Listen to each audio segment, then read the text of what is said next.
नमस्कार, बहुत स्वागत करते हैं हमारे खास बुलेटिन अपना उत्तर प्रदेश में। आज सबका आपके साथ मैं ऋतिका पांडे। खबरों की शुरुआत करेंगे उत्तर प्रदेश की कुछ बड़ी और खास खबरों से जो कि बहराइच से आ रही है। आपको बता दें, उत्तर प्रदेश वक्त नंबर 44 छोटी ताकिया को लेकर कई महीनों से चल रहे विवाद पर आज जिला प्रशासन की निगरानी में विराम लग गया है। जी हां, माननीय उच्च न्यायालय के आदेश के तहत नवनियुक्त अध्यक्ष हमीदुद्दीन को वक्फ संपत्ति का चार्ज औपचारिक रूप से सौंप दिया गया है। अल्पसंख्यक कल्याण अधिकारी, नायब तहसीलदार और भारी पुलिस बल की मौजूदगी में जिला प्रशासन की टीम मौके पर पहुंची और हमीदुद्दीन को विधिवत चार्ज दिलाया गया है। अध्यक्ष हमीदुद्दीन ने कहा है कि मैं वक्फ संपत्तियों की सुरक्षा और पारदर्शिता सुनिश्चित करूंगा, साथ ही अवैध कब्जों को हटाया जाएगा और वक्फ की संपत्ति को जनहित में प्रयोग किया जाएगा।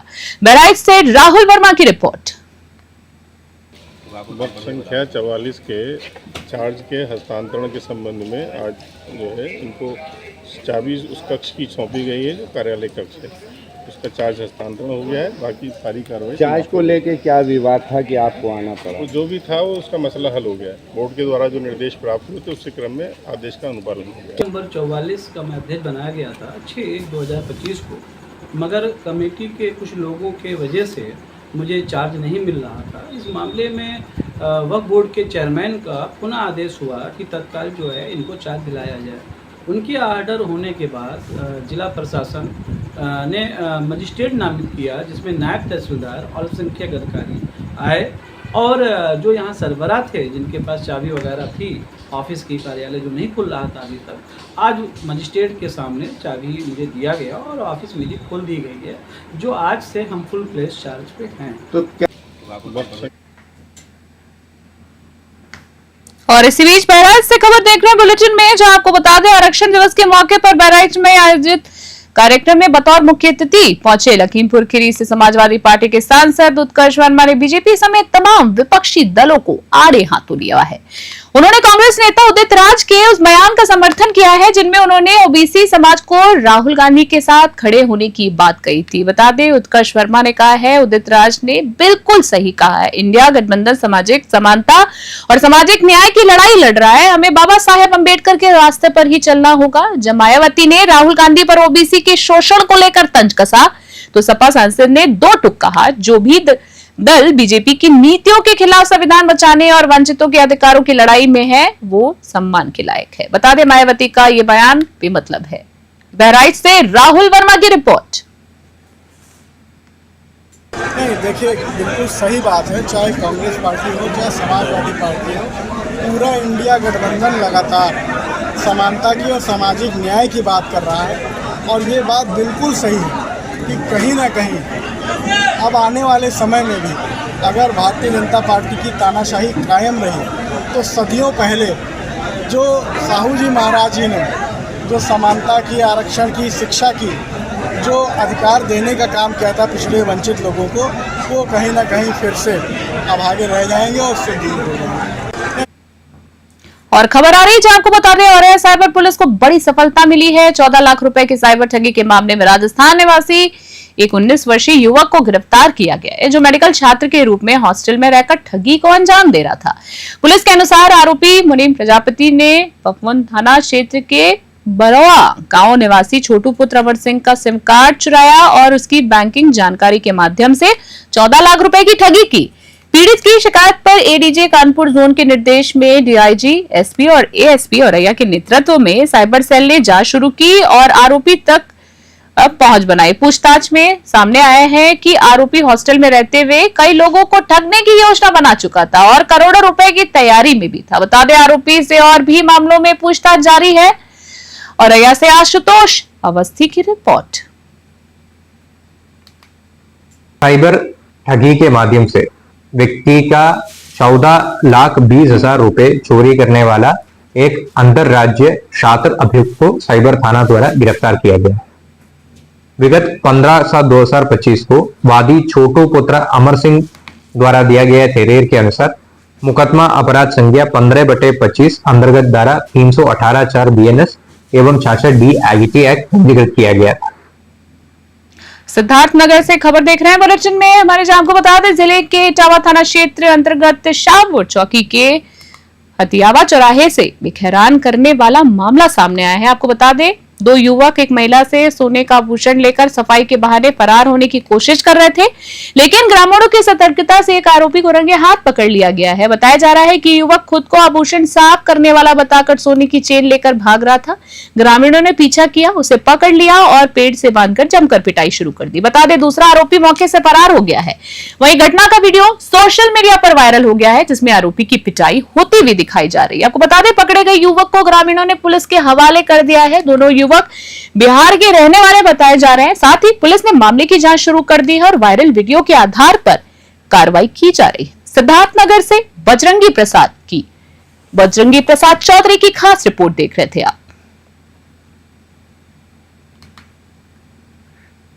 और बस्ती से खबर आ रही है बुलेटिन में, जहां आपको बता दें, जिले के भानपुर तहसील क्षेत्र में सूखी नहर और लगातार ना बरसने वाली बारिश से परेशान किसानों ने जल संकट को लेकर विरोध प्रदर्शन किया है। बता दें, सुभाषपा के पिछड़ा वर्ग जिलाध्यक्ष मनोज चौधरी के नेतृत्व में महुआ चौराहा के पास पकरी रजवाहा माइनर पर किसानों ने जल सत्याग्रह किया है। प्रदर्शन के दौरान प्रमोद चौधरी ने कहा है कि धान की फसल सूख रही है और नहरों में पानी नहीं है, लेकिन अधिकारी किसानों की समस्या को लेकर संवेदनशील नहीं है। साथ ही सत्याग्रह की सूचना मिलते ही प्रशासन हरकत में आया है और अधिकारियों ने मौके पर पहुंचकर तत्काल नहर में पानी छोड़ा है। सरयू नहर खंड के सहायक अभियंता विजय कुमार आर्य ने किसानों को समझा बुझाकर और भविष्य में नियमित पानी आपूर्ति का आश्वासन देकर धरना समाप्त कराया है। हालांकि सुभाषपा नेताओं ने चेतावनी दी है, यदि किसानों की मांगे फिर नजरअंदाज हुई तो बड़ा आंदोलन होगा।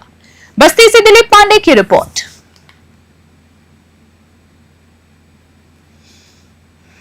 विभाग के प्रकरण है, ये तीसरी बार ये हम लोगों का धरना है और ये लोग पूर्ण रूप से नवाबी के ठाट में बैठते हैं। क्योंकि इनको ऐसी ऑफिसें मिली हैं तो इनको किसानों का दर्द तो पता नहीं है। क्योंकि इनका देख रहे हैं, साफ़ सफाई के नाम पे लाखों रुपया प्रतिवर्ष खर्च किया जाता है, लेकिन कोई उसका मतलब है नहीं। प्रत्येक पुलिया जहाँ रोड क्रॉसिंग है वहीं इनका क्रीम पाउडर वहीं से शुरू होता है। क्रीम पाउडर केंद्र वो है कि 50 मीटर इधर 50 मीटर उधर साफ करवा करके खाली कोटा पूर्ति करके धन लूटने का कार्य करते हैं।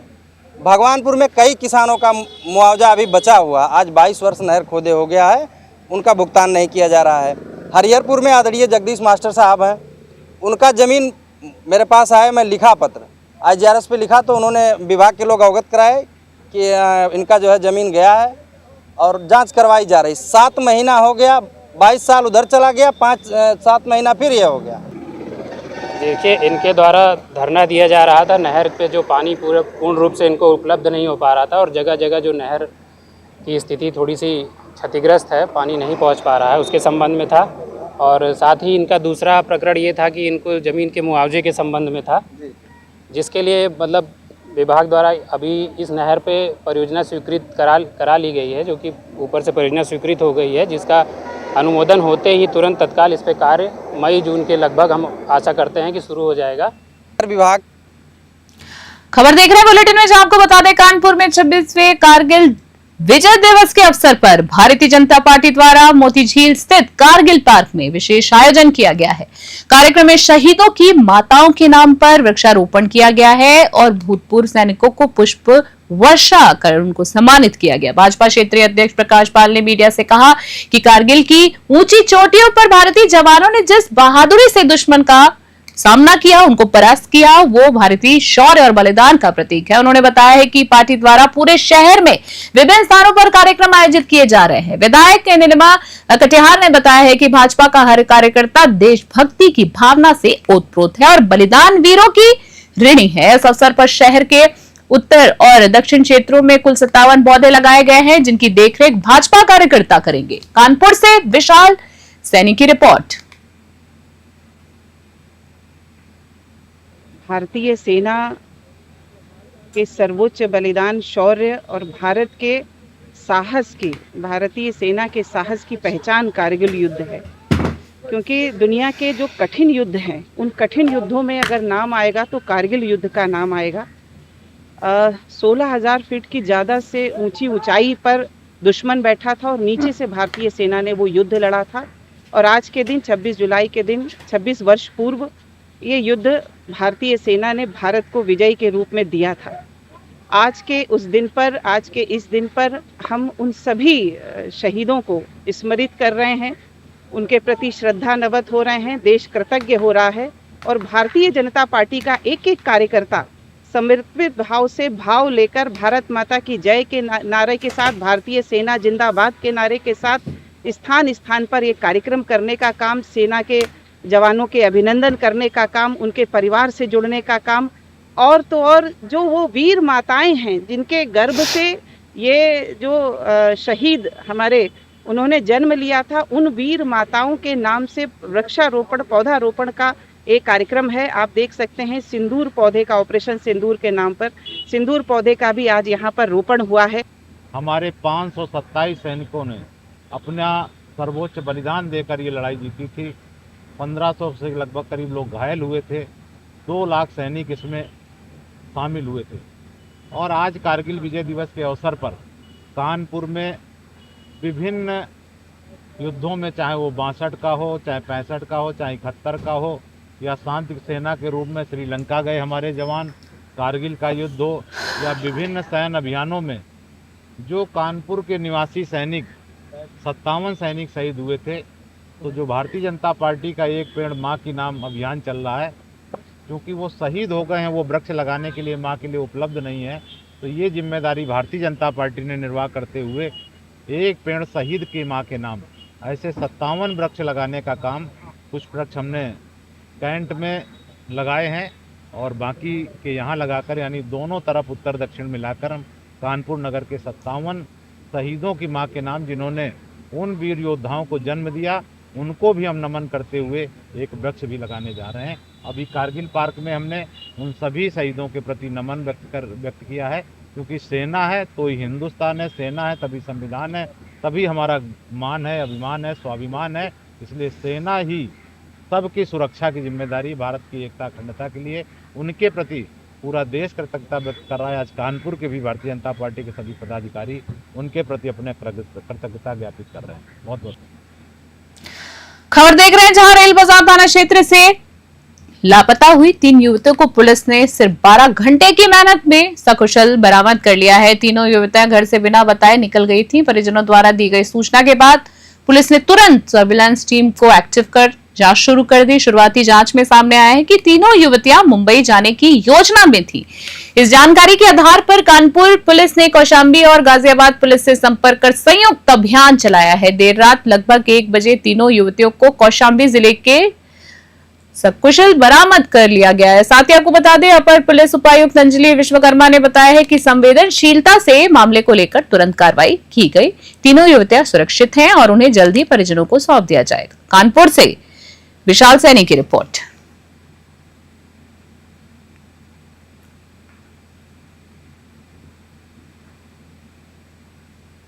24 जुलाई 2025 को रेल बाजार थाना क्षेत्र में हमें सूचना मिलती है कि 3 लड़कियां जिनकी उम्र 22 साल, 18 साल और 16 वर्ष है, वो घर से कहीं चली गई है। तो इसमें हमने इमीडिएटली FIR दर्ज करवाई थी। वादी इनके पिता थे और टीम इस पे लगी है। रेल बाजार ने सर्विलांस पे लगाया है और टीम ने अच्छा काम करते हुए विदिन 12 आवर्स तीनों की तीनों लड़कियों को कौशाम्बी जिले से हम लोगों ने बरामद किया है। ये लोग मुंबई जा रही थी और कौशाम्बी पुलिस और गाजियाबाद पुलिस की मदद से कानपुर पुलिस ने इनको बरामद किया। मैं भारतीय जनता पार्टी समर्थक मुस्लिम महासंघ का राष्ट्रीय अध्यक्ष अकील अहमद खान हूँ। लेकिन 24 तारीख की घटना यह है कि 24 तारीख को मोहम्मद जावेद हमारे पास आए। उनकी 3 बेटियां जो है मोबाइल बनाने के लिए गई थी, वहाँ से लापता हो गई थी। उसके बारे में मुझे उन्होंने जानकारी दी तो मैंने तत्काल DCP से बात करी फ़ोन पे और कार्रवाई की मांग करी, क्योंकि कार्रवाई हो नहीं पा रही थी, जिसकी वजह से वो मेरे पास आए थे। थाना अध्यक्ष से संपर्क किया। थाना अध्यक्ष ने जो है इस पर मुकदमा पंजीकृत करके जो है कार्रवाई के आश्वासन दिया और कार्रवाई करी और लाइन्स पे पूरे मामले को डाला। लोकेशन उनकी प्राप्त करी। लोकेशन प्राप्त करने के बाद जो गाजियाबाद की लोकेशन निकली, जिसके बाद से जो है कार्रवाई चालू हुई। लड़कियों को वहाँ पर बरामद कर लिया गया। यहाँ सारे लोग गए, वहाँ से लड़कियों को लेकर के यहाँ पर आए। खबर देख रहे हैं, जहां आपको बता दें, बलरामपुर में सामने आए एक बड़े साइबर ठगी के मामले ने पुलिस और साइबर एजेंसियों को भी चौंका दिया है। ये पूरा नेटवर्क अंतर्राज्यीय स्तर तक फैला हुआ है, जिसमें चीनी ऐप्स का इस्तेमाल कर भारत के छोटे और गरीब लोगों को निशाना बनाया जाता है। गूगल प्ले स्टोर से डाउनलोड कराए गए लाइनिंग ऐप के जरिए जरूरतमंदों से आधार, बैंक खाता और सेल्फी अपलोड कराई जाती थी और तुरंत लोन दे दिया जाता था। बाद में इसमें अमानवीय तरीके से गाली गलौच और धमकियां के जरिए पैसे वसूले जाते थे। 1200 रुपए से देकर 2000 की वसूली की जाती थी, जिसमें 10% कमीशन रिकवरी एजेंट खुद रखता और बाकी क्रिप्टो करेंसी और अन्य तरीकों से विदेश भेज दिए जाते थे। आपको बता दें, अब तक इस गिरोह ने करीब 8 करोड़ रुपए की ठगी की है। मामले में 5 गिरफ्तारियां हुई हैं, जिनमें एक मास्टरमाइंड दिल्ली से पकड़ा गया है। बलरामपुर से राहुल रतन की खास रिपोर्ट देख रहे थे आप। जनपद बलरामपुर की पुलिस, हमारे एडिशनल एसपी सीओ लिलिया, साइबर थाना और लिलिया थाने की फोर्स ने ये एक अंतर्राष्ट्रीय साइबर फ्रॉड करने वाले गैंग का खुलासा किया है। और ये गैंग चाइनीज़ लोडिंग ऐप के माध्यम से आम लोगों के साथ साइबर ठगी करते हुए उस साइबर ठगी के पैसे को अकाउंट से निकाल कर, एटीएम से निकाल कर फिर उसको क्रिप्टो में कन्वर्ट करके देश के बाहर भेजने का काम करता था। और ये अंतर्राष्ट्रीय गैंग में कुल 5 लोग अभी गिरफ्तार किए गए हैं। जो मेन मास्टरमाइंड है वो दिल्ली का रहने वाला है, जिसका नाम सस्पेयर पुत्र अनिल चौधरी है। और इसके साथ एक मिडिल मैन जो है प्रदीप कुमार, वो फरुखाबाद का रहने वाला है।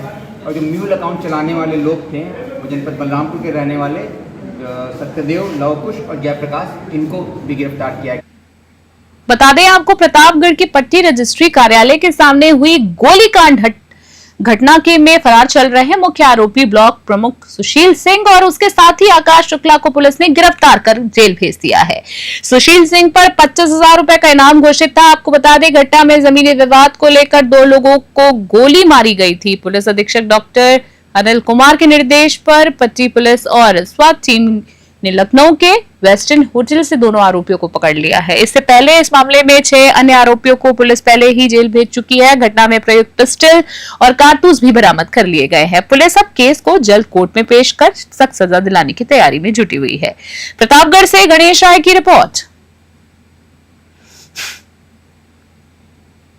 सूचना मिली थी कि लखनऊ होटल में छुपा हुआ है, जिस पर पुलिस की टीमें वहां रवाना करेगी और फिर होटल से रात में लखनऊ से इसकी गिरफ्तारी करेगी। मुख्य अभियुक्त है सुशील सिंह, ये 25,000 का इनामी था। इसके साथ दूसरा लड़का आकाश शुक्ला, इसकी भी गिरफ्तारी करेगी। ये इसको संरक्षण देने और इसके साथ साथ इसके वेपन को छुपाने का ये प्रयास कर रहा था, जिसमें इसकी गिरफ्तारी करी गई है। कुल अभी तक 8 लोगों की इस प्रकरण में गिरफ्तारी की जा चुकी है। इसमें 2 लोग अभी गिरफ्तारी हेतु शेष हैं, जो 25,000 के इनामी है। शीघ्र ही उनको भी गिरफ्तार किया जाएगा। जो अभियुक्त, मुख्य अभियुक्त है, जिस वेपन से उसने फायरिंग करी थी, .30 का पिस्टल, वो भी बरामद कर लिया गया है। इसको परीक्षण हेतु फॉरेंसिक लैब भेजा जाएगा। वीडियो हमारे पास उपलब्ध है जिससे ये फायरिंग कर रहे थे और जिससे मजरूबों को चोट आई।